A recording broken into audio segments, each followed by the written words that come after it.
Hello students, हमारा हम लोग नेक्स्ट थ्योरम स्टार्ट करते हैं। Theorem number 3। इसमें हमने क्या बोला, for any two sets A and B prove that A minus B union B is equal to A union B.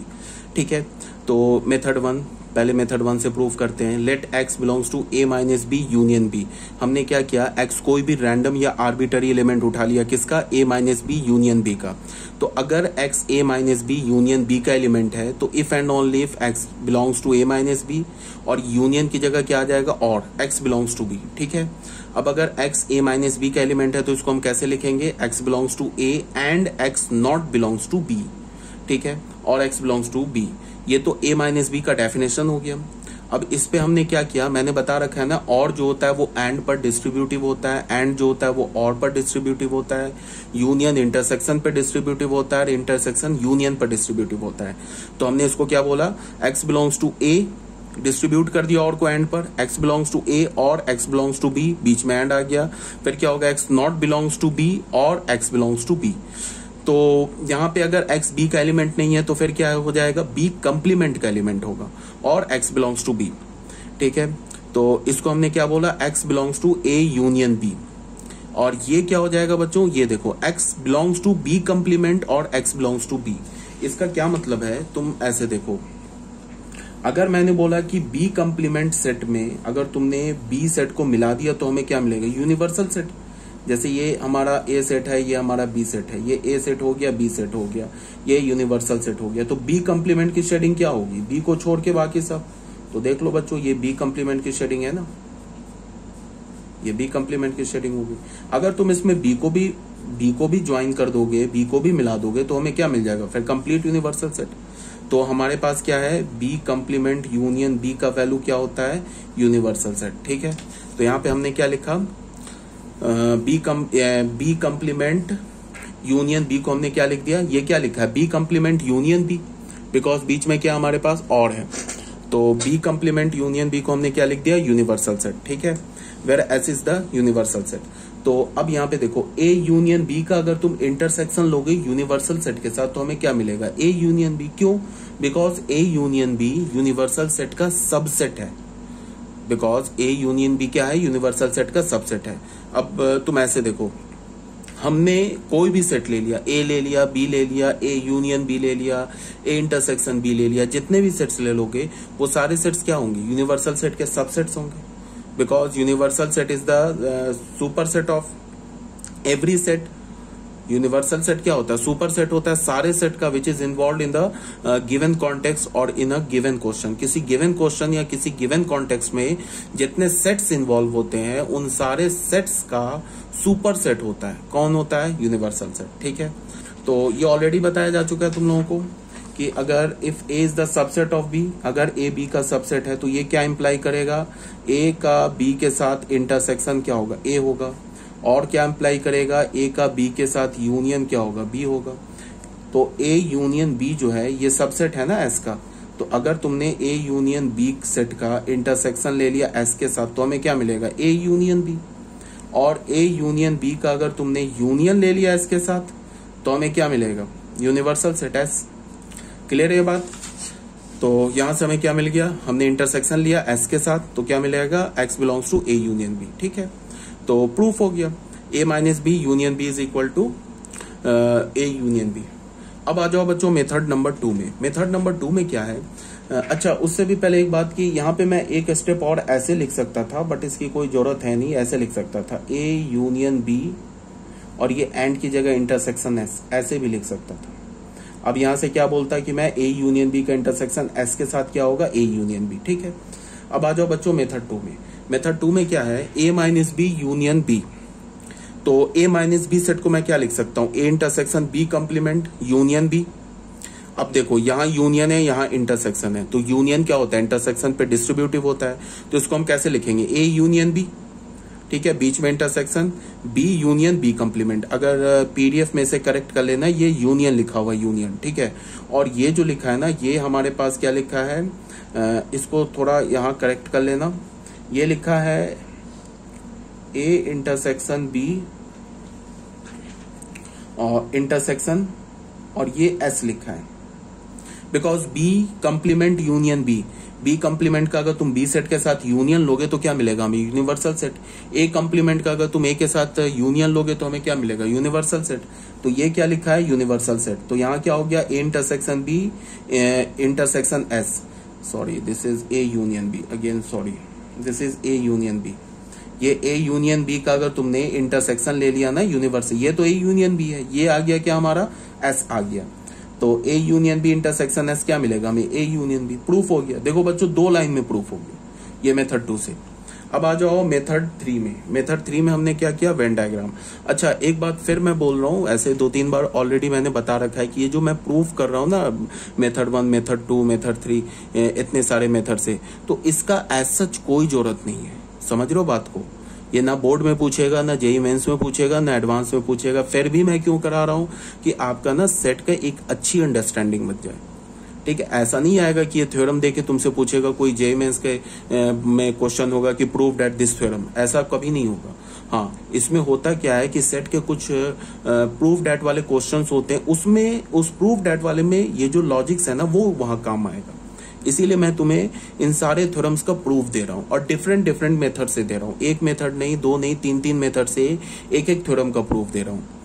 पहले मैंने क्या बोला, वेन डायग्राम से प्रूफ किया, फिर इफ एंड ओनली इफ से प्रूफ किया, फिर एक जनरल मेथड हमने ले लिया ये प्रूफ करने वाला, जिसमें हमने law of sets, law of algebra of sets लगा दिया, जो ऑलरेडी हमने पहले प्रूफ कर रखा है ना। जैसे यहाँ पे हमने क्या लगाया है, ए माइनस बी को क्या लिखा, ए इंटरसेक्शन बी कंप्लीमेंट। तो ये A minus B is equal to A intersection B complement, ये तो हमने ऑलरेडी पहले प्रूफ कर रखा है ना। ठीक है, तो ऐसे भी प्रूफ करके मैंने दिखा दिया, ये वाला भी प्रूफ करके दिखा दिया। अब आ रहा हूं वेन डायग्राम में। ठीक है, वेन डायग्राम में क्या है कि जैसे सबसे पहले हमने क्या किया, ए माइनस बी की शेडिंग की, तो ए को छोड़ के ए में से बी को निकाल दिया। तो ए में से इतना ही है ना बी का पोर्शन, यही है ना बी का पोर्शन, यही पोर्शन तो बी का है जो ए में है, तो इसको छोड़ दिया, बाकी की शेडिंग कर दी। तो ये क्या हो गया, ए माइनस बी। हाँ, और यहाँ पे हमने क्या किया, बी सेट का की शेडिंग की। ठीक है, तो ये बी सेट की शेडिंग है, बीच में क्या यूनियन, तो यहाँ हम लोग क्या लिखेंगे, ए माइनस बी यूनियन बी। तो A minus B union B, इसको और इसको मिला देंगे तो ये क्या हो जाएगा, पूरा हो जाएगा, पूरा शेडिंग हो जाएगा। ए भी पूरा कंप्लीट शेड हो जाएगा और बी की भी कंप्लीट शेडिंग हो जाएगी। तो ये क्या हो गया, ए यूनियन बी। तो ऐसे वेन डायग्राम से भी तुम एक लाइन में प्रूफ कर सकते हो, ये भी ऐसे सेकंड मेथड से भी तुम एक लाइन 2 लाइन में प्रूफ कर सकते हो। ये थोड़ा लेंथी मेथड है बट ये भी चलेगा, इसका भी प्रूफ वैलिड है, मेथड 1 का भी। तुम चाहो किसी भी मेथड से प्रूफ कर सकते हो। ठीक है, अब बच्चों आ जाओ नेक्स्ट में, एक मेथड और मैंने ले लिया, दिस इज मेथड नंबर 4। कोई जरूरत नहीं है एज सच, समझ रहे हो बात को, तुम इसके प्रूफ को तुम बिल्कुल आराम से स्किप कर सकते हो, कोई प्रॉब्लम नहीं है। ठीक है, बट फिर भी एक बार देख लो। मेथड 4 में मैंने क्या बोला कि x belongs to a minus B, same logic है जो ये हमारा मेथड 1 है ना, यही सेम लॉजिक चलेगा। यहाँ पे हम लोग क्या करेंगे, a minus B union b को a यूनियन b का सबसेट प्रूफ कर देंगे, फिर a यूनियन b को a minus B union b का सबसेट प्रूफ कर देंगे, फिर क्या बोलेंगे, ये दोनों सेट्स इक्वल है। तो यहाँ पे हमने क्या किया, x ले लिया element a minus B union b का, तो क्या हो जाएगा, x element of a and x not element of b, और ये यूनियन है तो और आ गया x एलिमेंट ऑफ b। फिर और को हमने एंड पर डिस्ट्रीब्यूट कर दिया, सेम लॉजिक से जो अभी हमने कराया है। फिर यहाँ पे अगर x b का एलिमेंट नहीं है तो b कंप्लीमेंट का एलिमेंट है, तो यहाँ से ये क्या बन गया, यूनिवर्सल सेट बन गया। तो x element of a union b and x element of s, तो ये क्या हो गया, x element of a union b intersection s। तो x एलिमेंट हो गया a यूनियन b का। x हमने किसका एलिमेंट लिया था, a minus B union b का, और हमें x किसका एलिमेंट मिला, a यूनियन b का। तो यहां से हमें क्या पता चला कि a minus B union b set is the subset of a union b। ठीक है, इसको हमने फर्स्ट इक्वेशन बोल दिया। अब बच्चों देखो करना क्या है, अब हमें फिर a यूनियन b को a minus B union b का सबसेट प्रूफ करना है। तो हम क्या करेंगे, x को हमने क्या ले लिया, एलिमेंट ले लिया a यूनियन b का। अब यहां से उल्टा चलेंगे, अगर x a यूनियन b का एलिमेंट है तो x a union b intersection s का भी एलिमेंट है। क्यों, because a union b intersection s a union b के इक्वल है। ये जो सेट है ना, ये जो सेट है ये किसके इक्वल है, a यूनियन b के इक्वल है। ठीक है, a यूनियन b का अगर तुम इंटरसेक्शन यूनिवर्सल सेट के साथ लोगे तो हमें क्या मिलेगा, a यूनियन b। ठीक है, तो अगर x एलिमेंट है a यूनियन b का, तो x जो है वो a union b intersection s का भी एलिमेंट है। फिर यहाँ पे हमने क्या बोल दिया कि x element of a union b, इस इंटरसेक्शन की जगह एंड लिख दिया, x एलिमेंट ऑफ s। फिर यहाँ पे हमने क्या किया, इस यूनियन की जगह और लिख दिया, और फिर अच्छा यूनियन की जगह और लिख दिया। अब इस s को क्या लिखा, x element of b complement और x एलिमेंट ऑफ b। देखो उल्टा चल रहे हैं, यहां से ना ऐसे चल रहे हैं, इस डायरेक्शन में चल रहे हैं। अगर हम जैसे इस स्टेप से इस स्टेप पर आ सकते हैं, तो इस स्टेप से उल्टा चल के फर्स्ट स्टेप पे भी तो आ सकते हैं, लास्ट स्टेप से उल्टा चल के फर्स्ट स्टेप पे भी आ सकते हैं। यहाँ देख लो उल्टा चल रहे हैं। एस को हमने क्या लिख दिया, यहाँ पे देखो, इसको हमने एस लिखा था, यहाँ पे एस को हमने क्या बोल दिया, x element of B complement और बी। फिर अगर एक्स बी कॉम्प्लीमेंट का एलिमेंट है तो एक्स बी का एलिमेंट नहीं है। फिर इस स्टेप पर आ गए, फिर इस स्टेप से इस स्टेप पर आ गए, फिर यहां से यहां आ गए। समझ रहे हो ना बात को, बिल्कुल सेम है, लॉजिक है। तो यहां में क्या मिल गया, x element of A minus B union B. तो ए यूनियन बी सबसेट हो गया A minus B union B का, तो दोनों सेट इक्वल हो गया। सिंपल सा बात है। तो ये था बच्चों हमारा थ्योरम नंबर 3। और मैंने बार बार बोला है कि तुम एक बार बस सुन लो, एक बार जरूर सुनना है तुम्हें प्रूफ। उसके बाद क्या करना है, तुमको सारे थ्योरम्स याद रखने हैं, ठीक है। अब आ जाओ बच्चों थ्योरम नंबर 4 में। For any 3 sets A B and C the following laws known as De Morgan's laws in another form. हमारे पास ए बी सी 3 सेट्स हैं। अब ये जो लॉ दे रखा है इसे हम क्या बोलते हैं, डी मॉर्गन्स लॉ बोलते हैं। पहला लॉ क्या बोल रहा है, A minus B union C is equal to A minus B intersection A minus C. दूसरा क्या बोल रहा है, A minus B union C किसके इक्वल है, A minus B intersection A minus C के। देखो बच्चे यहाँ पे यूनियन है ना, तो यहाँ पे इंटरसेक्शन है, और यहाँ पे इंटरसेक्शन है तो यहाँ पे यूनियन है। ये थ्योरम इंपॉर्टेंट है, इसे आप याद रखेंगे, ठीक है। इसका प्रूफ भी अभी दे रहा हूं। यहाँ पे क्या बोल रहा है कि ए में से अगर तुमने बी माइनस सी के, ए में से अगर तुमने बी यूनियन सी को सब्ट्रैक्ट कर दिया, ये किसके इक्वल होगा, A minus B intersection A minus C के। या अगर ए में से तुमने बी इंटरसेक्शन सी को सब्ट्रैक्ट कर दिया तो ये किसके इक्वल होगा, A minus B union A minus C के। Method 1 if and only if. इसमें हमने क्या बोला कि एक्स एलिमेंट ले लिया, फर्स्ट को प्रूफ कर रहे हैं, ए माइनस बी यूनियन सी का हमने एक एलिमेंट ले लिया। तो अगर एक्स एलिमेंट है A minus B union C का, तो एक्स एलिमेंट है ए का, एंड एक्स नहीं एलिमेंट है बी यूनियन सी का। इसको बच्चे ना तुम बी सेट मानो, इसको बी सेट मानो। तो ये क्या लिखा है, ए माइनस बी। तो ए माइनस बी को हम क्या बोलते हैं, x element of A and x not element of B. तो यहाँ पे क्या होगा, x element of A and x not element of B union C. Because अगर हमने बी यूनियन सी को बी माना है तो ये होगा ना x not element of B union C. तो यहाँ पे हमने क्या बोल दिया, x element of A and अगर एक्स बी यूनियन सी का एलिमेंट नहीं है। अब फिर यहाँ पे इंपॉर्टेंट है, तो यहाँ हम क्या लिखेंगे, एक्स बी का भी एलिमेंट नहीं है एंड एक्स सी का भी एलिमेंट नहीं है। ये ऑलरेडी बता रखा मैंने, पिछले वीडियो लेक्चर मैंने बताया था कि अगर एक्स जो है वो एलिमेंट नहीं है किसका, ए यूनियन बी का, तो ये क्या इंप्लाई करता है कि एक्स एलिमेंट नहीं है ए का, और बीच में क्या होगा, यूनियन है तो एंड होगा, एक्स एलिमेंट नहीं है बी का। ये सिंपल लॉजिक से। अगर मैंने बोला कि कोई एलिमेंट ए यूनियन बी में नहीं है, अगर कोई एलिमेंट ए यूनियन बी में नहीं है तो वो एलिमेंट ए एंड बी दोनों में नहीं होगा। अगर दोनों में से किसी एक में आ गया तब तो वो ए यूनियन बी में आ जाएगा ना। समझ रहे हो बात को। तो हम ऐसे नहीं बोलेंगे कि X element not element of A और x not element of B. अगर हमने या और दे दिया ना तो और में ऑप्शन आ जाएगा। इसको हम ऐसे नहीं लिखेंगे, ए यूनियन बी है ना, इसको हम ऐसे, ये इंप्लाई नहीं कर रहा है कि एक्स एलिमेंट ऑफ ए और एक्स एलिमेंट ऑफ बी, ये इंप्लाई नहीं कर रहा है, ये फिर गलत हो जाएगा। इसमें तो हमने ऑप्शन दे दिया ना, x not element of A और x not element of B, ये फिर गलत हो जाएगा। इसमें हमने ऑप्शन दे दिया ना, ऑप्शन देने का मतलब कि एक्स ए का एलिमेंट नहीं होगा या एक्स बी का एलिमेंट नहीं होगा, ठीक है। इसका मतलब कि वो बी का एलिमेंट हो भी सकता है, लेकिन यहाँ पे क्या है कि अगर कोई भी एलिमेंट ए यूनियन बी में नहीं है तो फिर हम गारंटी ले लेंगे कि वो ए में भी नहीं है एंड बी में भी नहीं है। बीच में ऑप्शन नहीं, ऐसा हम नहीं बोलेंगे या तो ए में नहीं होगा या तो बी में नहीं होगा, ये गलत हो जाएगा। और फिर मैंने क्या बोला, x not element of A intersection B, इसके बीच में ऑप्शन हो जाएगा। ये क्या इंप्लाई कर रहा है, एक्स एलिमेंट ऑफ ए और X element of B, not element of A और x not element of B, बीच में यहाँ ऑप्शन आ जाएगा और आ जाएगा, यहाँ इंटरसेक्शन है तो ये और आ जाएगा। अगर तुमने ऐसे लिखा x not element of A intersection B को तुमने ऐसे लिख दिया x not element of A, ठीक है, and x not element of B, तो फिर ये गलत हो जाएगा, ये गलत हो जाएगा। तुम ऐसे सोचो ना कि अगर x जो है वो a इंटरसेक्शन b का एलिमेंट नहीं है तो a इंटरसेक्शन b में क्या होता है, दोनों के कॉमन एलिमेंट आते हैं। तो अगर कोई एलिमेंट a इंटरसेक्शन b का नहीं है तो हम क्या बोलेंगे कि वो एलिमेंट या तो a का नहीं होगा या तो b का नहीं होगा, या बीच में लगाएंगे, एंड नहीं लगाएंगे, ठीक है ना, ये तो ऑलरेडी बता रखा है, ठीक है। तो यहाँ पे हमने क्या बोला कि एक्स एलिमेंट ऑफ यूनियन है तो X not element of B and x not element of C. अब कुछ नहीं किया, इस ब्रैकेट को ना यहाँ पे देखो एंड है, यहाँ पे एंड है, दोनों जगह एंड है, तो इस ब्रैकेट को हमने इस दो की जगह इसकी जगह ए और बी में लगा दिया। बिकॉज क्या होता है, इंटरसेक्शन क्या हमारा एसोसिएटिव भी है एंड कम्यूटेटिव भी है। तुम ऐसे लिख सकते हो ना, अगर तुम्हें मैं बोलूं A intersection B intersection C, तो ये किसके इक्वल होगा, A intersection B intersection C के, कोई प्रॉब्लम नहीं है। इंटरसेक्शन का मतलब एंड है, तो यहाँ पे ये एंड लिखा हुआ है ना, ये ब्रैकेट को हमने चेंज करके यहाँ लगा दिया।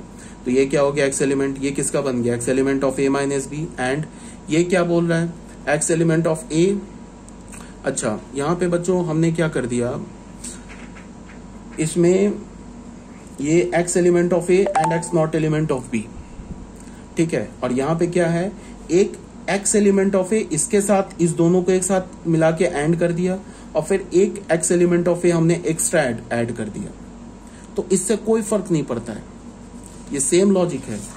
जैसे मैंने बोला ना A intersection B intersection C, तो अगर मैंने ऐसे लिखा A intersection B intersection A intersection C, तो ये दोनों इक्वल है, ठीक है। यहाँ पे क्या बोल रहा है कि पहले तुम B और C का इंटरसेक्शन लो फिर A के साथ इंटरसेक्शन लो।